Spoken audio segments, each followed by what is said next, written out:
ओम नमः शिवाय। आपके अपने YouTube चैनल जय मां कंजक में आपका बहुत बहुत स्वागत है।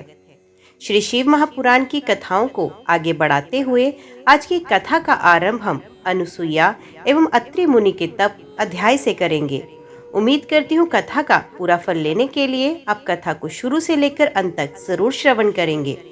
ओम नमः शिवाय।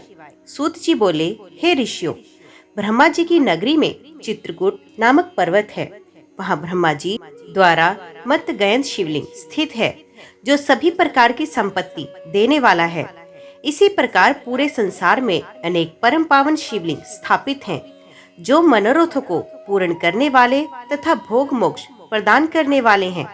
पापों का नाश करने वाली गोदावरी नदी के पश्चिम में पशुपति नामक शिवलिंग स्थित है। वहां से दक्षिण की ओर जगत का हित करने वाला एवं अत्रि ऋषि की पत्नी देवी अनुसुईया को आनंद देने वाला अत्रीश्वर लिंग स्थित है। सूत जी की वाणी से अत्रीश्वर लिंग व देवी अनुसुईया के बारे में सुनकर ऋषियों ने पूछा, हे सूत जी, इस अत्रीश्वर लिंग की उत्पत्ति कैसे हुई और इसे देवी अनुसुईया का क्या संबंध? इस विषय में हमें बताएं। तब ऋषियों द्वारा उठाए गए प्रश्न का उत्तर देते हुए सूत जी बोले, ऋषियों, दक्षिण में चित्रकूट पर्वत के निकट कामद नाम का वन है। ब्रह्मा जी के पुत्र महर्षि अत्रि अपनी पत्नी अनुसुईया के साथ इसी स्थान पर निवास करते थे। एक समय की बात है, उस वन में 100 वर्षों तक वर्षा नहीं हुई। अकाल पड़ गया। मनुष्य पानी और भोजन के लिए तरसने लगा। चारों ओर दुख ही दुख था। लोग अन्न जल के अभाव में मर रहे थे। ये स्थिति देखकर महर्षि अत्रि व देवी अनुसुईया बहुत व्याकुल हो गए। तब अनुसुईया ने अपने पति से कहा, स्वामी, मैं इन प्राणियों को देख इस दुख की स्थिति में नहीं देख सकती। कुछ प्रयत्न कीजिए ताकि इनके दुख दूर हो जाएं और प्रसन्नता छा जाए। अपनी पत्नी देवी अनुसुईया का निवेदन सुनकर महर्षि अत्रि पद्मासन में बैठ गए और भगवान शिव के चरणों का ध्यान करने लगे। इस प्रकार जब वे समाधि में बैठ गए, तब उनके सभी शिष्य उनको अकेला छोड़कर वहां से चले गए। परंतु देवी अनुसुईया अपने पति की सेवा में लगी रही। उन्होंने भगवान शिव की मूर्ति स्थापित की और फिर उसकी विधि पूर्वक पूजा अर्चना की। इस प्रकार वे भी शिव जी की आराधना में लीन हो गई। जब देवताओं को इसका ज्ञान हुआ तो वे अत्रि और अनुसुईया के आश्रम में पधारे। उनके साथ गंगा नदी भी थी। वे देवी अनुसुईया की प्रशंसा करते हुए बोले, हमने देवी अनुसुईया जैसी भक्ति आज तक नहीं देखी, जो पति धर्म और भक्ति धर्म का एक साथ दृढ़ता से पालन कर रही है। निश्चय ही आप दोनों धन्य हैं। ये कहकर अन्य देवता अपने स्थान को चले गए, परंतु भगवान शिव गंगा जी ने वहीं निवास किया। गंगा जी बोली कि देवी अनुसुईया का हित किए बिना मैं यहाँ से कहीं नहीं जाऊंगी। भगवान शिव अंश रूप में महर्षि अत्रि के आश्रम में रहे और कैलाश पर्वत पर चले गए। महर्षि अपनी तपस्या में पूर्व की भांति लगे रहे। इस प्रकार अकाल पड़ते पड़ते 54 वर्ष बीत गए। देवी अनुसुईया भी अपने वचन को निभाती रही कि पृथ्वी पर वर्षा से पूर्व मैं अन्न जल ग्रहण नहीं करूंगी। अनुसुईया श्रद्धा भाव से शिवजी के चरणों में अपना ध्यान लगाती रही। सूत जी बोले, हे ऋषियों, तपस्या करते हुए महर्षि अत्रि को बहुत समय बीत गया। एक दिन मुनि ने समाधि से जाकर अनुसुईया से कहा, देवी, मुझे बड़ी जोर की प्यास लगी है। आप कहीं से जल लाकर मेरी प्यास शांत करो। अपने पति की आज्ञा का पालन करते हुए अनुसुईया ने हाथ में कमंडल लिया और पानी लाने के लिए चल दी। साध्वी अनुसुईया पानी की तलाश में इधर उधर घूम रही थी। ये देखकर स्वयं गंगा जी देवी अनुसुईया के सामने प्रकट हुई और बोली, देवी, आप इस समय कहाँ जा रही हैं? तब उनका ऐसा प्रश्न सुनकर देवी अनुसुईया ने गंगा जी से पूछा, भगवती, आप कौन हैं और कहाँ से आ रही हैं? अनुसुईया के प्रश्न का उत्तर देते हुए गंगा जी ने कहा, हे देवी, मैं गंगा हूँ और आपके पतिव्रत धर्म और शिव पूजन से प्रसन्न होकर यहाँ आई हूँ। मैं आपकी कर्तव्य निष्ठा से बहुत प्रसन्न हूँ। मांगो, क्या चाहती हो? मैं अवश्य तुम्हारी इच्छित वस्तु तुम्हें दूंगी। गंगा जी के ऐसे वचन सुनकर देवी अनुसुईया ने हाथ जोड़कर विनम्रता से गंगा देवी से कहा, हे माता, यदि आप मुझ पर प्रसन्न हैं तो कृपा कर मेरे इस कमंडल को जल से भर दे। मेरे पति प्यासे हैं, मैं उनकी प्यास बुझाना चाहती हूँ। तब देवी गंगा बोली, पति प्रायणे, आप पृथ्वी में एक गड्ढा खोदिए, मैं यहाँ विराजमान हो जाऊंगी। तब तुम पानी से कमंडल भर लेना। गंगा जी के आदेशानुसार देवी अनसुईया ने गड्ढा खोद दिया। फिर गंगा जी उस गड्ढे में समा गई। वह गड्ढा जल से भर गया। वे दृश्य देखकर अनसुईया बहुत प्रसन्न हुई। उन्होंने अपना कमंडल जल से भर लिया और बोली, हे भगवती पतित पावनी गंगे, यदि आप मुझ पर प्रसन्न हैं तो कृपा करके इसी प्रकार इस गड्ढे में निवास करें। जब तक मेरे पति यहाँ आकर आपके दर्शन ना कर ले, आप यहीं पर स्थित रहिए। ये कहकर अनसुईया जल से भरा कमंडल लेकर आश्रम में लौट आई। वहां आकर उन्होंने अपने पति अत्रि को जल पिलाया। उस मधुर शीतल जल को पीकर महर्षि तृप्त हो गए। जब उन्होंने अपने आसपास देखा तो उन्हें सूखे फल फूल हीन वृक्ष देखकर ज्ञात हो गया कि अभी तक वर्षा नहीं हुई है। तब उन्होंने आश्चर्यपूर्वक अपनी पत्नी से पूछा, देवी, जब अब तक वर्षा नहीं हुई तो ये शीतल जल कहाँ से आया? अपने पति के वचन सुनकर अनसुईया ने अपने पति से कहा, हमारी शिव आराधना व आपकी तपस्या से प्रसन्न होकर स्वयं गंगा जी यहाँ पधारी हैं और हमारे आश्रम की शोभा बढ़ा रही हैं। ये बताकर अनसुईया अपने पति को साथ लेकर गंगा जी के पास गई। वहां महर्षि अत्रि ने सप्तनिक श्री गंगा जी की स्तुति करना आरंभ किया। तत्पश्चात गंगा स्नान करके संध्या वंदन किया। तब गंगा जी ने दोनों पति पत्नी से वहां से जाने की आज्ञा मांगी। तब महर्षि अत्रि बोले, हे पतित पावनी गंगा, यदि आप हम दोनों पर प्रसन्न हैं तो कृपा कर सदा के लिए इस तपोवन में निवास करें। माते यहाँ विराज कर हमें कृतार्थ करें। अनसुईया और महर्षि अत्रि की प्रार्थना सुनकर श्री गंगा जी ने कहा, अनसुईये, यदि तुम 1 वर्ष तक शिव पूजा और पति सेवा का फल मुझे दे दो तो मैं देवताओं और ऋषि मुनियों के हित के लिए यहाँ निवास करूंगी। तब जगत के कल्याण के लिए देवी अनसुईया ने 1 वर्ष की तपस्या का पुण्य गंगा जी को अर्पित किया। ये देखकर त्रिलोकीनाथ भगवान शिव तुरंत उस पार्थिव लिंग से प्रकट हो गए। शिव जी के साक्षात दर्शन पाकर पति पत्नी बहुत प्रसन्न हुए और हाथ जोड़कर शिव की स्तुति करने लगे। ये देखकर शिव बोले, साध्वी अनसुईये, मैं आपके लोकहित के इस कर्म से बहुत प्रसन्न हूँ। मांगो, क्या मांगना चाहती हो? मैं तुम्हें तुम्हारी इच्छित वस्तु जरूर दूंगा। पूजन किया। तब पति पत्नी ने भगवान शिव के दर्शन किए एवं उनका विधि विधान से भगवान शिव के बार बार पूछने पर अनसुईया एवं महर्षि अत्रि बोले, हे कृपा निधान देवादिदेव भगवान शिव, यदि आप हम पर प्रसन्न हैं तो आप देवी पार्वती सहित यहीं निवास करें ताकि यहाँ वर्षा हो, अन्न उत्पन्न हो और सभी प्राणियों का कल्याण हो। तब उनकी बात सुनकर भगवान शिव बोले, हे अनसुईये व मुनि अत्रि, जैसा आप चाहते हैं वैसा ही होगा। ये कहकर भगवान शिव पार्थिव लिंग में समा गए। अत्रीश्वर नाम से प्रसिद्ध हुए। पतित पावनी श्री गंगा जी मंदाकिनी नाम से विख्यात होकर उस कुंड में सदा के लिए स्थापित हो गई। फिर महर्षि अत्रि का वे आश्रम पुण्य पहले की भांति हरा भरा हो गया। सूत जी बोले, हे ऋषियों, कालंजर नामक पर्वत पर श्री नीलकंठेश्वर शिवलिंग स्थित है। ये भक्तों के लिए कल्याणकारी। वहीं पर एक सुंदर कुंड है। जो मनुष्य उस कुंड में स्नान करता है उसके सभी पाप नष्ट हो जाते हैं और उसे मुक्ति मिल जाती है। रेवा नदी के किनारे असंख्य लिंग हैं जो अमोघ फल देने वाले हैं। इनकी महिमा अनंत है। मैं आपको भगवान शिव के लिंगों की महिमा के बारे में बताता हूँ। आत्रेश्वर नामक ज्योतिर्लिंग पापों का नाश करने वाला है। यहीं पर परमेश्वर व सिद्धेश्वर नामक लिंग भी है। रेवा नदी के किनारे रामेश्वर, कुमारेश्वर, पुंडरीश्वर, मंडलेश्वर एवं तीक्ष्णेश्वर नामक शिवलिंग है। इनके दर्शनों से भक्तों के सभी पापों का नाश होता है।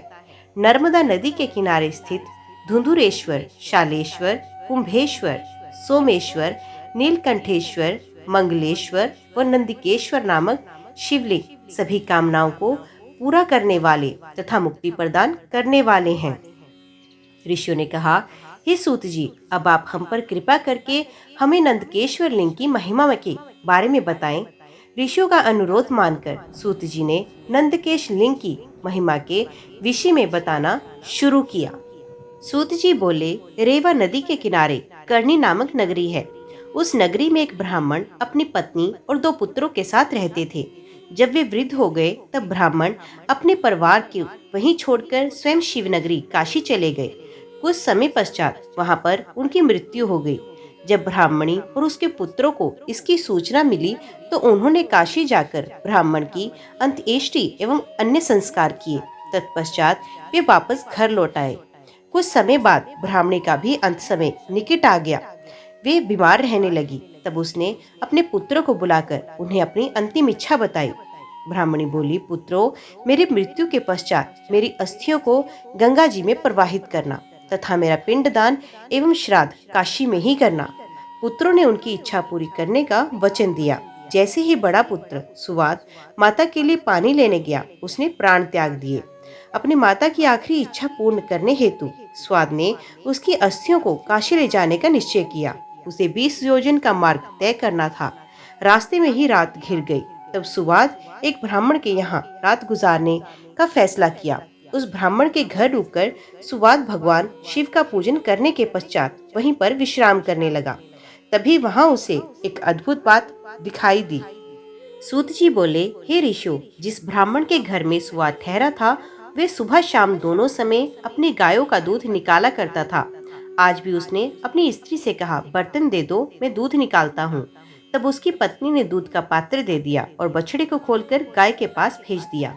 परंतु बछड़े ने जैसे ही थोड़ा सा दूध पिया, उसे तुरंत गाय के पास से हटा दिया गया। माँ के पास से हटा देने पर बछड़ा उछलने लगा, जिससे ब्राह्मण के पैर में ठोकर लग गई। क्रोधित होकर ब्राह्मण ने बछड़े को बहुत पीटा और गाय का दूध निकाल लिया। गाय दुखी होकर रोने लगी कि अपने बच्चे को दूध भी नहीं पिला सकती। मैं अपने बच्चे को पिटते हुए देखती रही, परंतु उसकी कोई मदद नहीं कर सकी। तब बछड़ा अपनी माता को समझाने लगा, माता, तुम धैर्य रखो, जो जैसा करता है वे उसी का फल भी भोगता है। अपने बछड़े की ज्ञान भरी बातें सुनकर गाय बोली, मैं जानती हूँ कि तुम सही कह रहे हो, परंतु अपने पुत्र की दुर्दशा देखकर मुझसे नहीं देखी जाती। मुझे उस ब्राह्मण को दंड देना ही होगा, क्योंकि यदि मैं कुछ नहीं करूंगी तो यही सब बार बार होगा। तब बछड़ा अपनी माता से बोला, माँ, यदि आप ब्राह्मण को मारोगी तो आपको ब्रह्म हत्या का पाप लगेगा। अपने पुत्र की ऐसी बातें सुनकर गाय ने कहा, पुत्र, तुम ठीक कह रहे हो, परंतु गाय को सताने का दंड ब्राह्मण को अवश्य मिलना चाहिए। बाकी रही ब्रह्म हत्या, उसके पाप को मिटाने का उपाय मैं जानती हूँ। ये कहकर गाय चुप हो गई। गाय और बछड़े की ये बातें सुवाद ने सुन ली। ये सब सुनकर उसने सोचा कि मैं अपनी माँ की अस्थियां लेकर काशी जा रहा हूँ, परंतु मैं ये भी देखना चाहता हूँ गाय ब्रह्महत्या के पाप से कैसे मुक्त होती है और अपना बदला कैसे लेती है। प्रातःकाल होने पर सुवाद वहां का दृश्य देखने लगा। उस दिन ब्राह्मण ने अपने पुत्र से दूध निकालने के लिए कहा। उसके पुत्र ने भी गाय के बछड़े को पीटना शुरू किया, जिससे गाय को क्रोध आया और उसने अपने सींगों का प्रहार लड़के की बगल में कर दिया। ये देखकर ब्राह्मण ब्राह्मणी दौड़ो दौड़े तक चले आए, अपने पुत्र के पास आए, परंतु कुछ ही देर में उनके पुत्र के प्राण पखेरु उड़ गए। तब हाहाकार मच गया, सब रोने लगे। ब्राह्मण ने पीट पीट कर गाय और उसके बछड़े को घर से निकाल दिया। ब्रह्म हत्या की दोषी उस गाय का रंग सफेद से काला पड़ गया। जैसे ही गाय और बछड़ा घर से निकले, वे पथिक सुवाद भी उनके पीछे पीछे चल दिया। वे देखना चाहता था गाय क्या करती है और कहाँ जाती है। चलते चलते वे नर्मदा नदी के किनारे पहुंची, जहाँ पर पहले से ही नंदिकेश्वर महादेव विराजमान थे। गाय ने नर्मदा नदी में 3 गोते लगाए तो उसका काला रंग पुनः सफेद हो गया। ये देखकर स्वाद को बड़ा आश्चर्य हुआ। गाय वहां से निकलकर कहीं अन्यंतर चली गई।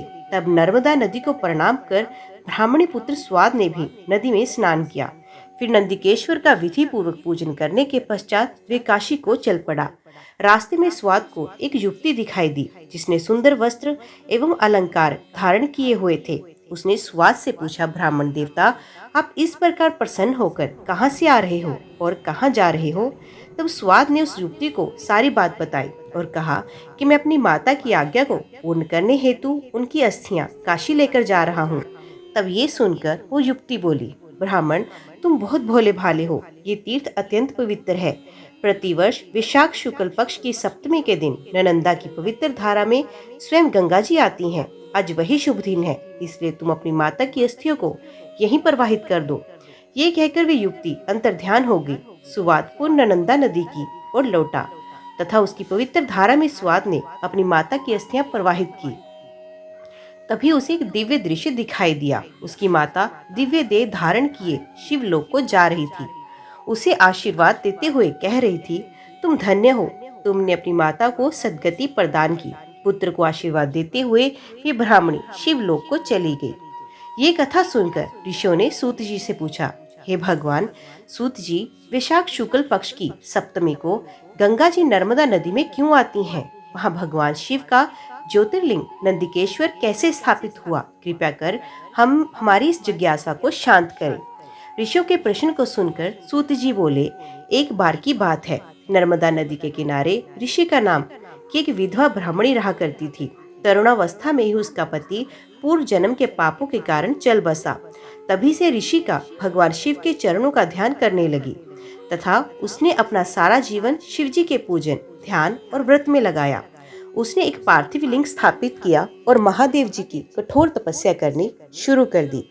एक दिन एक बलवान मायावी राक्षस घूमता हुआ उस स्थान पर आया और बाल विधवा तपस्विनी को देखकर उस पर मोहित हो गया। परंतु वे ब्राह्मणी अपनी आराधना में ही लगी रही। तब वे उसे डरा धमकाकर पाने की कोशिश करने लगा। तब ऋषि का डरकर शिव जी की मूर्ति से चिपक कर रोने लगी और शिव जी से रक्षा करने हेतु प्रार्थना करने लगी। भक्तवत्सल भगवान शिव तुरंत अपने भक्त की रक्षा के लिए उस ज्योतिर्लिंग से प्रकट हुए और उस पापी राक्षस को भस्म कर दिया। फिर उस ब्राह्मणी से बोले, ब्राह्मणी, मैं तुम्हारी तपस्या से बहुत प्रसन्न हूँ, वर मांगो। अपने आराध्य त्रिलोकीनाथ भगवान शिव को इस प्रकार अपने सामने पाकर वे दीन ब्राह्मणी शिव जी की स्तुति करने लगी और बोली, हे जगत का कल्याण करने वाले, भक्तों के दुखों का नाश करने वाले देवादिदेव भगवान शिव, आपने आज मेरे पतिव्रत धर्म की रक्षा करके मुझ पर बहुत बड़ा उपकार किया। यदि आप मुझे कुछ देना चाहते हैं तो मेरी एक अभिलाषा को पूरा कीजिए। अब सदा मेरे द्वारा स्थापित इस पार्थिव मूर्ति में निवास करें। ऋषिका के वचनों को सुनकर शिव जी प्रसन्नता पूर्वक उस लिंग में समा गए। उस समय आकाश से फूलों की वर्षा होने लगी। सारे देवता शिव जी की प्रशंसा करते हुए वहां आए। उसी समय पतित पावनी श्री गंगा जी भी वहां आई और उस ब्राह्मणी से बोली, कल्याणी, जहाँ भगवान शिव का निवास होता है वहाँ मेरा आगमन अवश्य होता है, इसलिए वैशाख में शुक्ल पक्ष की सप्तमी तिथि को मेरा यहाँ आगमन होगा। ऋषियों, उसी दिन से उस पार्थिव लिंग का नाम नंदिकेश्वर हुआ। उसमें भगवान शिव का वास हुआ और गंगा जी भी प्रत्येक वैशाख शुक्ल पक्ष सप्तमी को वहाँ आने लगी। ये दिव्य तीर्थ पापों का निवारण करने वाला है। इस पवित्र कुंड में स्नान करने से सभी पाप नष्ट हो जाते हैं और मनुष्य को शिव पद की प्राप्ति होती है। सूत जी बोले, हे ऋषियों, पश्चिम दिशा में कपिला नामक नगरी में कालनेश्वर नामक शिवलिंग है, जिसके दर्शनों से सभी पापों से मुक्ति मिलती है। पश्चिमी समुद्र पर सिद्धेश्वर शिवलिंग है, जो सभी कामनाओं को पूरा करता है। इसी स्थान पर बहुत से तीर्थ स्थल हैं। समुद्र के किनारे गोकर्ण नामक सरोवर है। इसमें स्नान करने से ब्रह्म हत्या के पाप से भी मुक्ति मिलती है। जो महाबली गोकर्ण सातों रसतल एवं गुफाओं का भ्रमण करते हैं और सदैव शिव जी का पूजन करते हैं, वे शिव रूप को प्राप्त होते हैं। इसी गोकर्ण तीर्थ में जाकर सभी नक्षत्र शिव स्वरूप हो जाते हैं। ब्रह्मा, विष्णु, इंद्र, विश्वदेव, मृदगण, वसु, सूर्य, अश्विनी कुमार, चंद्रमा एवं नक्षत्र इसके पूर्व की ओर भ्रमण करते हैं। चित्रगुप्त, अग्नि और पितृ इसके दक्षिण दिशा से दर्शन और भ्रमण करते हैं। वरुण देव गंगा, सिंधु और नर्मदा आदि नदियों के साथ पश्चिम की ओर इसका दर्शन व भ्रमण करते हैं। चंडिका, भद्रकाली, भवानी एवं भूत प्रीत पिशाच इसका दर्शन उत्तर दिशा की ओर से करते हैं। सब देवता, पितृ, गंधर्व, चरण, सिद्ध, विद्याधर, किमपुरुष, घु, घग, वेताल, बलि, दीति के दैत्य पुत्र, मुनिगण एवं सर्प अपनी इच्छाओं की पूर्ति एवं कामनाओं की सिद्धि के लिए देवादिदेव महादेव जी के दर्शन करते हैं। यहाँ स्थापित भगवान सदाशिव की मूर्ति साक्षात मोक्ष प्रदान करती है। माघ माह के कृष्ण पक्ष की चतुर्दशी पर महाबल सदाशिव का पूजन आराधन किया जाता है। इस परम पवित्र प्रतिमा के पूजन से एक चांडालिनी भी अपने पापों से मुक्त हो गई थी और उसी अंत में परम पवित्र शिवलोक की प्राप्ति हुई। सूत जी बोले, हे ऋषियों, अब आपको उस चंडालिनी की कथा सुनाता हूँ। वे चंडालिनी पूर्व जन्म में एक ब्राह्मण कन्या थी। विवाह योग्य होने पर उसके पिता ने उसका विवाह एक ब्राह्मण युवक से किया।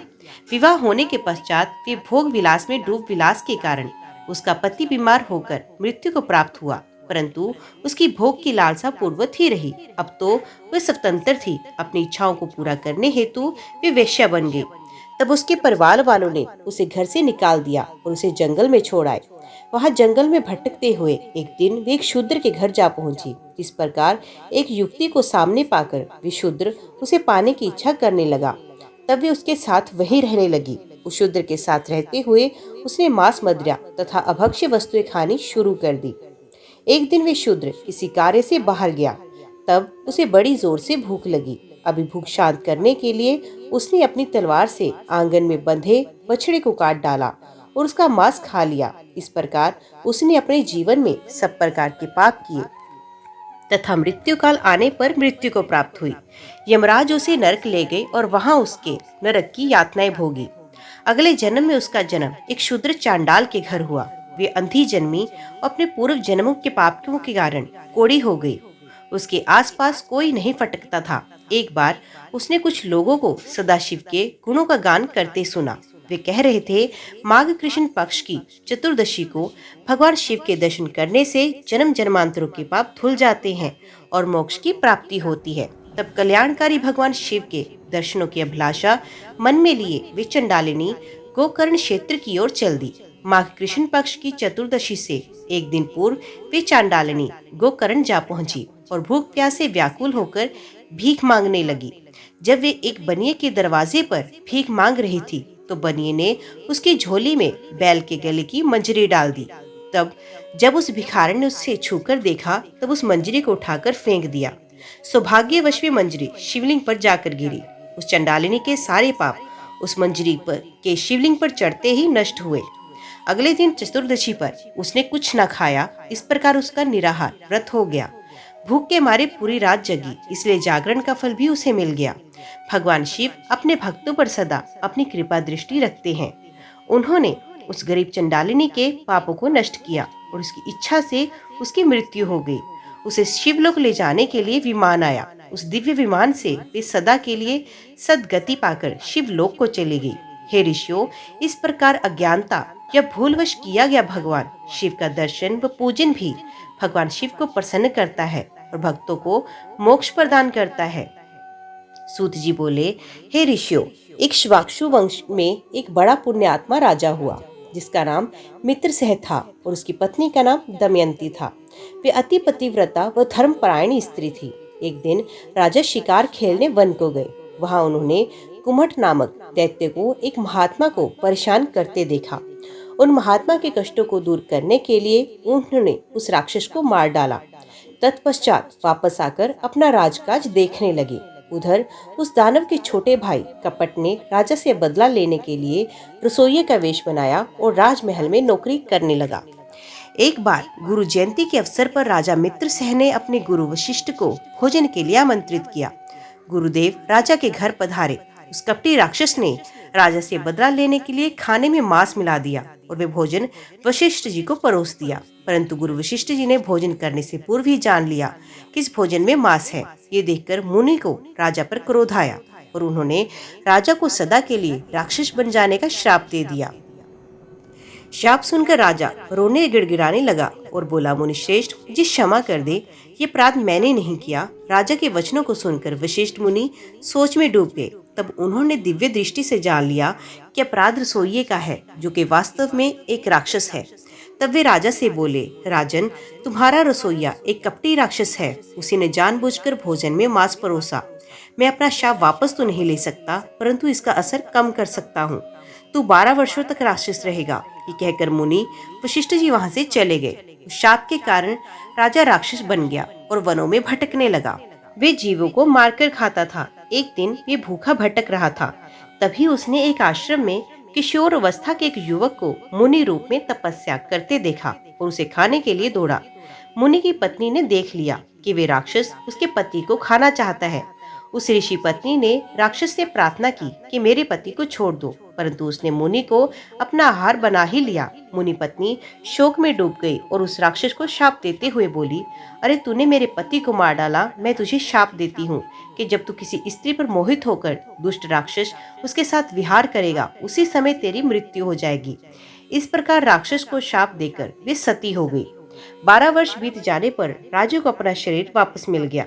उसने जाकर अपनी रानी को शाप के बारे में बताया। ये जानकर रानी राजा को अपने पास नहीं आने देती थी, परंतु उन दोनों की संतान ना होने के कारण वो दोनों बहुत दुखी थे। एक दिन दुखी राजा वन में चला गया, परंतु ब्रह्म हत्या के पाप ने उसका पीछा नहीं छोड़ा। तब राजा व्याकुल होकर गौतम ऋषि की शरण में चले गए। राजा ने उन्हें सारा वृतांत कह सुनाया।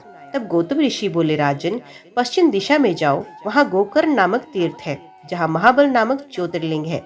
उस कुंड में स्नान करके देवाधिदेव महादेव जी का पूजन अर्चन करने से सभी पाप नष्ट होते हैं। इसलिए तुम वहां जाकर शिव जी की आराधना करो, तभी तुम्हें ब्रह्म हत्या के पाप से मुक्ति मिलेगी। गौतम ऋषि के वचन सुनकर राजा प्रसन्न हुआ और उनसे आज्ञा लेकर गोकर्ण तीर्थ को चला गया। वहां उसने कुंड में स्नान करके भगवान शिव का पूजन और आराधना आरंभ कर दी, जिसके फलस्वरूप राजा को ब्रह्म हत्या के पाप से मुक्ति मिल गई। ओम नमः शिवाय। आज की वीडियो में इतना ही। उम्मीद करती हूँ वीडियो आपको पसंद आई होगी। वीडियो पसंद आई हो तो वीडियो को लाइक और चैनल को सब्सक्राइब जरूर कीजिएगा। कमेंट बॉक्स में ओम नमः शिवाय लिखकर अपनी हाजिरी लगवाना ना भूलिएगा। तो मिलते हैं अगले अध्याय के साथ। तब तक के लिए देखते व सुनते रहिए। जय मां कंजक, जय माता दी।